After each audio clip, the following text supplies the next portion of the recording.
사도행전 강의 13장 첫 번째 시간입니다. 오늘 우리에게 주시는 말씀은 13장 1절에서 3절까지입니다.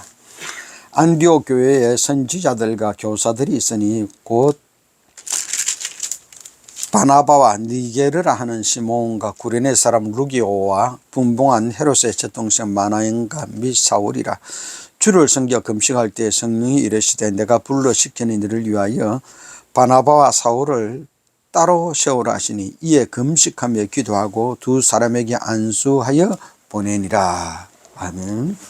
이 말씀을 통해서 안디옥 교회를 통해서 하나님이 우리에게 주시는 교회의 정체성, 바른 교회상, 한마디로 표현하면 교회가 어떤 것이냐, 바른 교회상을 보여줍니다. 사도행전 역사에서 오늘 이 13장은 선교 사역이 베드로 중심에서 사울, 바울 중심으로 넘어가는 시기입니다. 그때 등장하는 교회가 안디옥 교회입니다. 11장부터 안디옥 교회 이야기들이 나오기 시작합니다. 그리고 12장에서는 헤롯 아그리파 1세의 박해가 예루살렘에 있고 그때 베드로 사도가 잡히게 되어지고 하나님께서 극적인 방법으로 이 베드로를 탈출시켜 주니까 결국은 베드로가 행선지를 바뀔 수 없게 되어지고, 그러니 자연스럽게 베드로의 사역이 다음에 어떻게 되었는지 기록할 수가 없게 되어지고 사울의 사역으로 넘어오게 되는 그런 과정입니다. 사도행전 1장에서 12장까지는 베드로의 선교를 주로 기록했는데 유대인 중심의 그런 선교 사역이 이루어졌고, 점차 이제 가이사라든지 이방 쪽으로 시작되다가 13장부터는 본격적으로 안디옥 교회가 바나바와 사울을 이방인 선교사로 파송하면서 이방인 선교가 시작되어집니다. 초기 교회가 큰 위기를 받았을 때 베드로 사도가 행성지를 바뀔 수가 없게 되었을 때 안디옥 교회가 바나바와 사울을 선교사로 파송하여 이방인들에게 복음을 전하기 시작하는 거예요. 안디옥 교회를 통해 하나님은 교회의 멤버 성도들이 어떻게 신앙생활을 해야 하는지, 교회 성도들이 누구 말에 순종해야 되는지, 교회가 누구 중심으로 일을 해야 하는지, 교회가 무슨 일을 해야 하는지 교회의 정체성, 바른 교회상을 말씀해 주고 계십니다. 첫 번째로 안디옥 교회는 다민족으로 구성된 교회였으나 복음으로 살아서 그리스도인이라고 불리지는 교회였습니다. 교회 성도들이 어떤 사람들로 모여서 구성되어졌냐 따라서 그 교회 특성들이 막 달라집니다. 우리나라에 복음이 처음 들어왔을 때 연동교회는요 양반교회라 그렇게 불렸습니다. 양반들이 많이 모였다는 것입니다. 그런데 그 양반교회 신발 만드는 천민질순에 갑바지, 이 신자들이 많이 모이는 겁니다. 그러니까 양반하고 이 천민 출신 신발 만드는 갑바지라고 하는 직을 가진 이 사람들하고 갈등이 생기니까 양반들이 나중에는 그 우리끼리 나가서 따로 교회를 만들래, 그렇게 만든 게 묘동교회입니다. 그런가 하면은 성동교회는 양반들이 주축이 되었어요. 그런데 백정인 박정춘이가 장로가 되어버립니다. 그러니까 생각 못하던 일이 나는 거예요. 그 양반이 반발에 떠나버려서 성동교회는 초기 교회에서 보면은 상놈들이 모인 교회다 그렇게 기록되기도 하고요. 그런가 하면은 김제의 금산교회는 그 금산의 지주 부자 조덕삼이 이 사람이 주축이 돼서 예배당을 건축하고 교회를 세웠습니다. 그런데 거제에서 이자익이라는 사람이 먹고 살 길이 없어서 먹고 살려고 소문에 풍문들은 게 거기에 가면은 먹여준다. 그래서 이 조덕삼 밑에 와서 마부로 생활합니다. 그러다가 주인이 교회를 세우고 예수를 믿으니 따라 예수를 믿었는데 아이러니하게도 초대 장로를 뽑을 때 이 주인 조덕삼은 안 되고 마부 이자익이 되어버립니다. 그러니까 교인들이 술렁거리니까 조덕삼 씨가 일어나가지고 이자익 씨가 된 거는 하나님의 뜻이다. 내가 이렇게 장로님으로 잘 모시겠다. 그래갖고 정말로 우리 교회에서의 합이 잘 된 교회, 결국은 나중에 이 이자익을 평양신학교 보내서 신학교를 졸업하고 목사가 되고 우리 교단의 총회장이 되기까지 한 그런 모범적인 교회의 모습입니다. 이게 누가 모였느냐에 따라서 우리나라 초기 교회에 보면은요, 이 교회 정체성 그런 것들이 막 달라집니다. 안디옥 교회는 다민족, 이방인이 모인 교회입니다. 1절의 구성원을 이렇게 설명합니다. 안디옥 교회에 선지자들과 교사들이 있으니, 그러니까 주 지도총이 선지자와 교사들인데, 곧 바나바와 니게르라 하는 시몬과 구레네 사람 루기오와 분봉한 헤롯의 적동생 마나엔과 및 사울이라 그랬습니다. 안디옥 교회 중심 멤버 선지자들 교사들 중에서 대표적인 5명을 갖다가 기록해 놓기를 바나바, 레위직 유대인입니다. 레위족 유대인. 그 사울을 다소에서 데려와서 안디옥 교회에서 1년간 가르치게 한 진짜 중심 멤버입니다. 그 니게로라 하는 시몬, 니게로라는 뜻은요, 끔따라는 뜻입니다. 아프리카계 인물, 흑인인 것 같아요. 그리고 구레네 사람 루기오, 구레네는 북아프리카의 리비아의 북동방 해안에 있는 그런 고대 도시입니다. 예수님을 십자가에 대신 죽어갔던 시몬도 구레네 사람, 구레네 출신이라고 말합니다. 오순절 사건 때 성령 받은 그 현장에 있었던 사람들 중에 구레네 사람들도 많았습니다. 사도행전 2장 10절에 애국과 및 구레네에 가까운 리비아 여러 지방에 사는 사람들이 그 오순절 방언 사건 때 같이 있었다고 기록되어집니다. 그 안디옥에서 처음으로 헬라인 곧 이방인들에게 복음을 전한 사람들이 구레네 출신 사람들입니다. 사도행전 11장 19절 20절에 이렇게 하나님은 기록하고 있습니다. 그때 스데반의 일로 일어난 환란으로 말미암아 흩어진 자들이 베니게와 구브로와 안디옥까지 이르러 유대인에게만 말씀을 전하는데, 유대인에게만 말씀을 안디옥에서 전했다는 겁니다. 그 중에 구브로와 구레네 몇 사람이 안디옥에 이르러 헬라인에게도 말하여 주 예수를 전파니, 그때까지만 해도 유대인들에게만 복음을 전했는데 구레네 사람 몇이 안디옥에 와서 헬라인 이방인들에게 복음을 전하기 시작했다는 거예요. 그래서 안디옥 교회가 복음 전파에 중요한 역할을 한 사람들이 구레네 출신들입니다.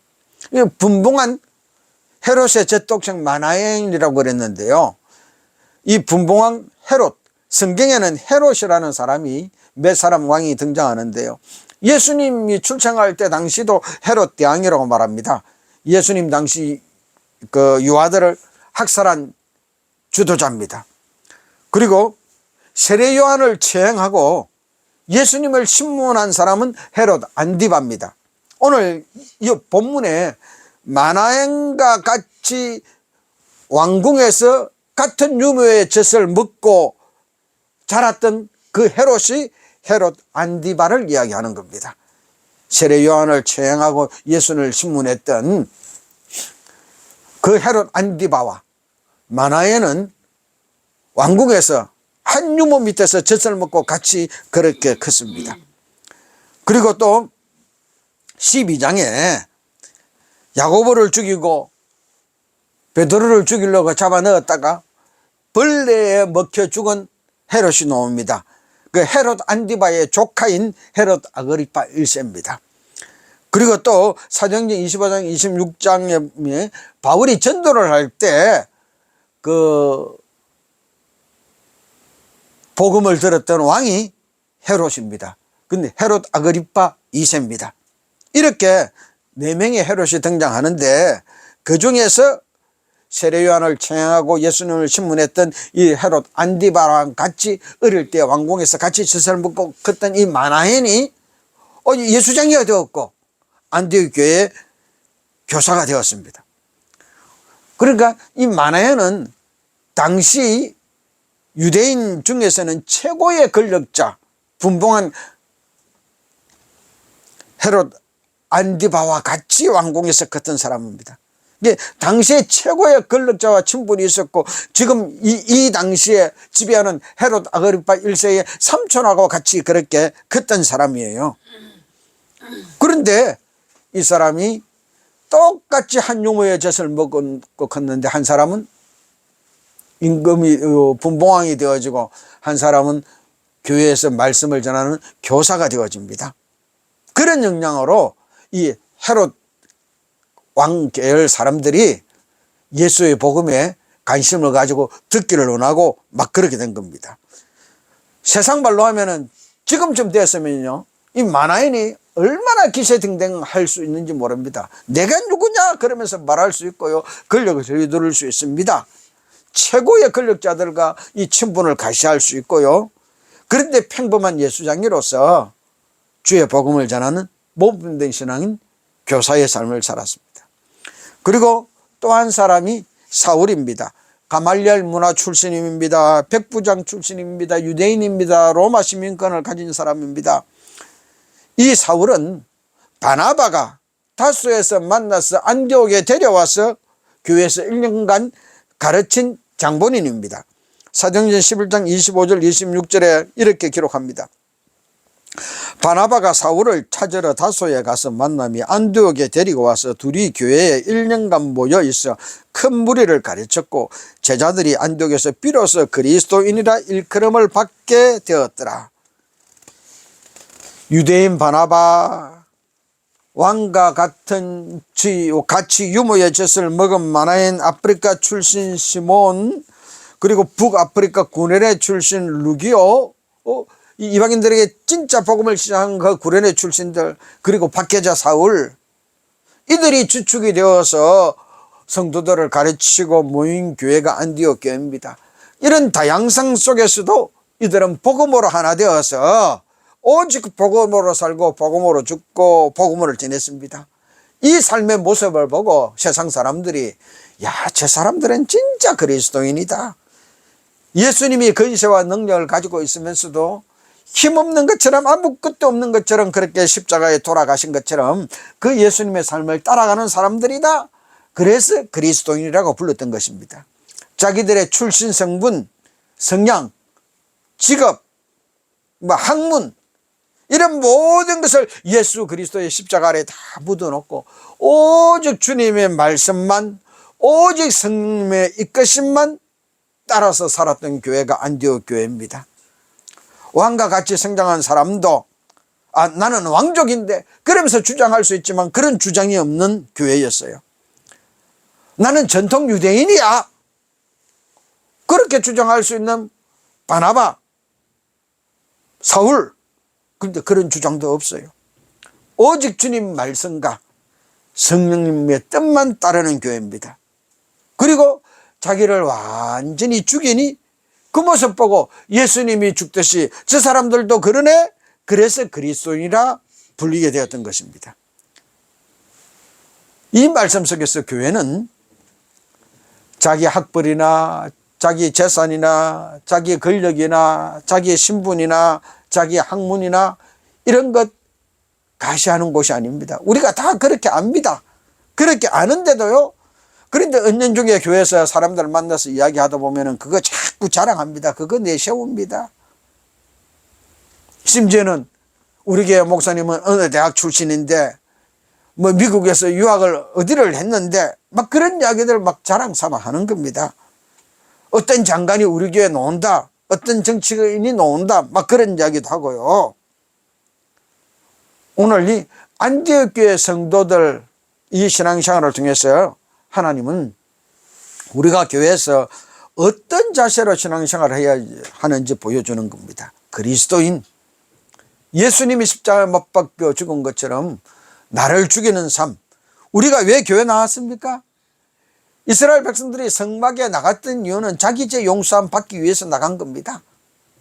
예수님이 십자가에 못 박혀 돌아가심으로 말미암아 우리는 다시 성막에 가서 제사 드리지도 않아도 되고 이제 교회 나와서 그 예수님을 믿으면 되는 겁니다. 다시 말하면은 히브리인들이 제사함 받으러 성막 성전에 갔듯이 우리가 교회에 나온 것은요, 나의 출신, 지역, 성분, 학벌, 민족, 인종을 다 떠나서 우리는 죄 용서 받기 위해서 교회에 나온 것입니다. 주님을 만나 제사함 받으러 온 자세로 이 안디옥 교회처럼 예수 믿으면은 우리도 그리스도인이다, 저 멍청한 것들이 자기를 희생하고 자기를 양보하고 자기를 죽이네? 그리스도인이다. 너도 예수다. 이런 소리가 듣는 바른 교회 되어질 것입니다. 두 번째로 안디옥 교회는 흉년을 당한 성도들을 돕는 교회였습니다. 사도행전 11장 28절 30절 말씀입니다.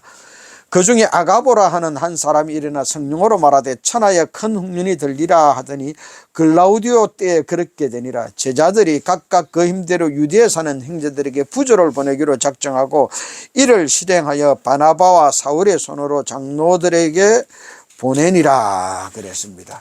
이때 예루살렘 교회, 복음의 시발적인 모교회, 그 유대인들이 흉년을 당했을 때 예루살렘 교회를 도왔던 교회가 안디옥 교회 성도들입니다. 예루살렘에 사는 유대인들을 도왔어요. 사도행전 12장 25절에 이렇게 기록합니다. 바나바와 사울이 부조하는 일을 마치고 마가라는 요한을 데리고 예루살렘에서 돌아오니라. 예루살렘에서 일을 다 마치고 바나바와 사울이 이제 돌아왔다라는 것입니다. 그리고 나서 이 바나바와 사울을 안디옥 교회가 다시 파송함으로써 이방 선교의 시작이 되어지는 겁니다. 안디옥 교회는 무슨 큰 돈과 재정과 능력이 있었겠습니까? 이 다민족이 모인 그런 교회가. 그런데 예루살렘의 유대인들이 큰 흉년이 당했다 그러니까요, 주의 형제를 돕는 마음으로 자기들이 십시일반 헌금을 해서 그들을 위해서 도왔던 교회입니다. 그러니 그런 삶을 바라보고 그리스도인이다, 그렇게 이름 붙여준 것입니다. 많은 사람들이 교회 나와서 기도합니다. 그 기도 가만히 들어보면요, 부자 되게 해달라, 성공하게 해달라, 출세하게 해달라, 잘 살게 해달라, 그게 주 내용입니다. 그런데 안디옥 교회들은 성공하고 부자 되려고 그러면 자기 돈 안 아까운 사람 없을 겁니다. 그런데도 예루살렘의 유대인들이 흉년을 당했다 그러니 자기들이 먼저 재정을 모아서 크게 도왔던 그런 교회입니다. 그런 교회 보고 그리스도인이라고 불렀던 것입니다. 마지막으로 안디옥 교회는 성령의 인도로 세워져 복음의 일꾼을 파송하는, 선교사를 파송하는 교회입니다. 2절에 이렇게 기록합니다. 주를 섬겨 금식할 때에 성령이 이르시되 내가 불러 시키는 일을 위하여 바나바와 사울을 따로 세우라 하시니 이에 금식하며 기도하고 두 사람에게 안수하여 보내니라 그랬습니다. 교회는 주님을 섬기는 곳입니다. 바나바, 시몬, 루기오, 마나엔, 사울, 이 지도자들이요, 대장처럼 나를 따르라 그러면서 각기 팔을 이룰 수도 있습니다. 그런데 이 다섯 사람이 오히려 본이 되어서 오직 주님만을 섬기는 겁니다. 자기는 사라지고 주를 섬기는 본을 보였습니다. 그렇습니다. 교회에서 오직 섬김을 받을 분은 주님 한 분뿐입니다. 이 중요한 당직자들이 섬김을 받는 것이 아닙니다. 바나바나 시몬이나 루기오나 마나엔이나 사울이 섬김을 받았던 것 아닙니다. 오히려 그 사람들이 모범적으로 섬김의 본을 보였던 것입니다. 다른 사람들보다 더 많이 주를 섬겼던 사람들입니다. 교회는 금식하며 기도하는 곳입니다. 이 안디옥 교회가 금식할 때, 주를 섬겨 금식할 때 성령의 말씀을 들었습니다. 그렇습니다. 우리가 이 교회에서 금식하며 기도해서 오직 주님께 초점을 맞출 때 성령님이 우리에게 말씀해 주시는 겁니다. 예수 믿는 사람들은 다 성령님 음성 듣기를 원합니다. 그런데요, 그냥 아닙니다. 금식하고 기도할 때 성령님 음성이 들리는 겁니다. 우리에게 할 일을 가르쳐 주는 것입니다. 교회가, 성도가 무엇을 해야 하는지 알고 싶으면 우리도 금식하고 기도해야 되는 것입니다. 성령님이 말씀해 주시고 그때 가르쳐 주십니다. 요한복음 14장 26절 말씀입니다. 보혜사 곧 아버지께서 내 이름으로 보내실 성령, 그가 너희에게 모든 것을 가르치고 내가 너희에게 말한 모든 것을 생각나게 하리라. 보혜사 성령님이 오시면 하시는 일이 우리에게 가르쳐 주시고 예수님이 하신 말씀을 생각나게 해 주시는 겁니다. 그럼 언제 성령님은 우리를 그렇게 가르쳐 주시고 생각나게 해 주실 겁니까? 금식하고 기도할 때 그렇게 해 주시는 겁니다. 이 안디옥 교회는 그렇게 성령님이 가르쳐 주시니 성령님의 가르침에 순종하는 교회였습니다. 성령이 이르시되 내가 불러 시키는 일을 위하여 그랬습니다. 너희들이 하고 싶은 일 아니고 내가 불러서 시키는 일, 그 일 하라는 겁니다. 그렇습니다. 그리스도인들은요, 내가 하고 싶은 일 하겠습니다. 하나님 도와주셔야 나 이거 하고 싶습니다. 그렇게 하는 것이 그리스도인이 아닙니다.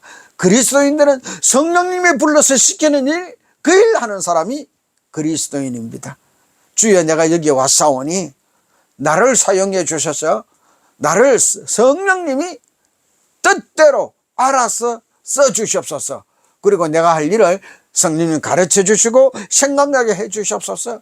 이게 성도들의 바른 신앙생활하는 자세입니다. 봐가지고 저거는 폼 있고 멋있어 보인다. 나 저 일 할래. 저건 돈이 된다, 출세된다. 나 그 일 할래. 아닙니다. 하나님은 우리를 이 땅에 보낼 때요, 정확하게 하나님이 계획하신 일이 있습니다. 그 일 하기 위해서 우리가 온 겁니다. 그럼 그걸 누가 가르쳐 주냐? 우리가 금식하고 기도할 때 성령님이 가르쳐 주십니다. 내가 너를 불러서 시키는 일이 이 일이다. 각 교회마다 성령님이 불러 시킨 일들이 다 역할들이 다릅니다. 이 교회를 세웠고 저 교회를 세울 때는 성령님이 이 교회를 통해서 시킬 일이 있고 저 교회를 통해서 시킬 일이 있는 겁니다.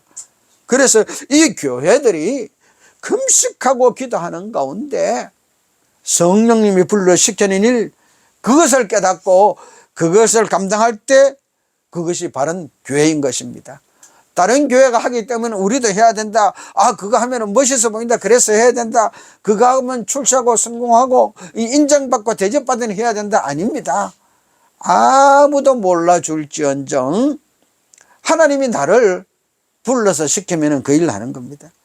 결국 이 바나바와 사울이 안디옥교에서 선교사 파송을 받게 되어지고 사울은 일을 계속하게 되어지고 나중에는 로마 가서 순교까지 하지 않습니까? 이름 날리고 좋아지고 그러니 계속한 게 아닙니다. 성령님이 시키는 일이니 내가 그 일을 한다는 겁니다. 하나님은 안디옥 교회를 통하여 각국에서 모인 다른 사람들이 이렇게 뒤섞여 모인 그들이 인종을, 민족을, 출신 성분을, 학벌을 이 사울처럼 가말리엘 세계 3대 대학 출신인가 하면은 그렇지도 못한 사람, 이 왕궁에서 왕하고 왕이 될 사람하고 같이 젖을 먹고 자란 사람, 그런가 하면은 저 아프리카 흑인, 이런 사람들이 연합해 가지고 어떻게 신앙생활을 하는지 우리에게 보여주시는 겁니다. 오직 죄인으로 나와서 주의 은혜로 살아야 됩니다. 교회 올 때마다 하나님, 내가 죄인입니다. 주님 은혜로 죄 용서받기 위해서 나왔습니다. 주님 은혜로 죄 용서받은 이 죄인이 하나님이 맡겨준, 주님이 불러시키는 일, 그 일 하겠습니다. 그 나를 죄 용서해 주시고 구원해 주시고 그 일 맡겨주셨다는 구원과 사명 주신 감격으로 살아야 되는 것이 교회입니다. 나에게 주어진 것으로 주를 섬기며 성도를 세우는 곳입니다. 사람에게마다 주어진 것이 다릅니다. 어떤 사람에게는요, 바울 같은 학문을 준 사람이 있는가 하면은 돈을 준 사람, 권력을 준 사람, 건강한 몸을 준 사람, 어떤 사람은 시간이 많이 있는 사람이 있습니다. 그러면 자기가 가진 것을 가지고 교회에서 주를 섬기면 되어지는 겁니다. 시간이 많은 사람은 시간을 들여서 교회 일을 하면 되어지고요. 그리고 돈 있는 사람은 돈을 내서 교회 일을 하면 되어지고, 학문을 가진 사람은 또 지식으로서 교회 일을 하면 되어지는 겁니다. 하나님은 우리 각자에게 주어진 것을 가지고 주를 섬기기를 원하십니다. 그러면서 자기를 주장하지 않고 내 것이 최고다 그런 말 하지 아니하고 기도하며 성령님께 순종하는 것이 교회입니다. 그리고는요, 주님이 불러시키는 일을 위하여 복음의 일꾼을 세워서 파송하는 곳이 교회입니다. 사도행전 13장 이방인 선교를 시작하면서 하나님은 우리가 어떻게 교회에서 신앙생활을 해야 하는지, 그리고 교회의 모습이 어떤 것이 바른 교회의 정체성인지 보여주고 있습니다. 이 말씀 따라 2026년 우리가 바른 성도의 정체성 가지고 살아가십시다. 바른 교회의 모습을 이루며 살아가십시다. 다 같이 우리 주님 앞에 그렇게 살겠습니다 라고 1년의 삶을 두고 결단하는 기도하겠습니다.